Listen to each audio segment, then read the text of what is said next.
প্রকৃতির বৈরিতা সব রূপই দেখার পথে বাংলাদেশ।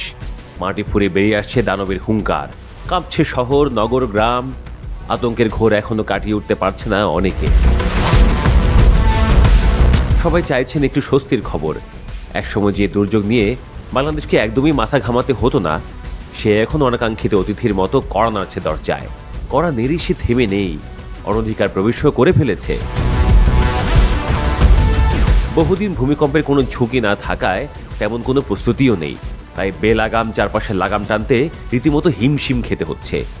বাঘা বাঘা ভূতাত্ত্বিক, নগরবিদের সাথে সরকারি নীতি নির্ধারকরাও হিমশিম খাচ্ছেন। সবাই বুঝে গেছেন অন্তঃসার শূন্য বিবৃতিতে আর কাজ হচ্ছে না। কথা চিড়ে ভেজাতে গেলে নিজের জানমালেরও রেহাই নেই। তাই ব্যস্ত ঢাকার অবসরে নামছে চিন্তার স্থবিরতা। চায়ের কাপেও নেই সে নির্বাচনী উত্তেজনা। সবাই ভূমিকম্প থেকে বাঁচার উপায় খুঁজছেন।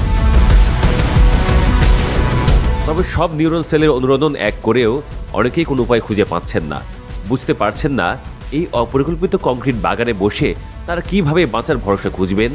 তাই নিরুপায় হলে মানুষ যেমন পিঠ থেকে যাওয়া দেয়ালটাকে ভরসা করে, ঢাকার বাসিন্দারাও তাই করছেন।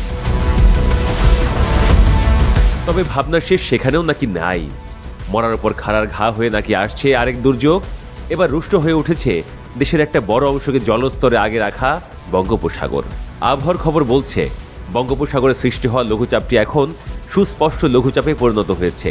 এটি আরও ঘনীভূত হয়ে নিম্নচাপে পরিণত হতে পারে বলে আবহাওয়া অধিদপ্তর সূত্রে জানা গেছে।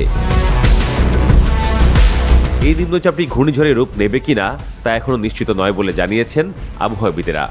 তবে এর প্রভাবে দেশে বিভিন্ন স্থানে বৃষ্টি হতে পারে কয়েকদিন পর।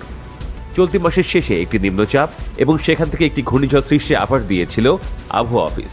তবে এবারে সুস্পষ্ট লঘুচাপ শেষ পর্যন্ত নিম্নচাপ বা ঘূর্ণিঝড়ে পরিণত হবে কিনা সে সম্পর্কে এখনই বলা যাচ্ছে না। লঘুচাপটি নিম্নচাপে পরিণত হলে এর প্রভাব কি হতে পারে বাংলাদেশে, সে প্রশ্নেরও আপাতত কোনো সোজাসাপটা উত্তর নেই। আপাতত জানা গেছে ভারতের বিভিন্ন উপকূল হয়ে আসতে এর অনেকটা সময় লেগে যেতে পারে। আর বাংলাদেশে আসতে আসতে এই শক্তি কতটা থাকবে তাও পর্যবেক্ষণের বিষয়।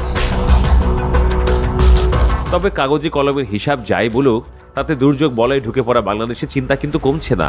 ঘর পোড়া গরুর সিঁদুরে মেঘ দেখার আতঙ্ক সহসা কাটছে না। পাড়া মহল্লার অলিগলি চাপা আলাপ অন্তত সে কথাই বলছে।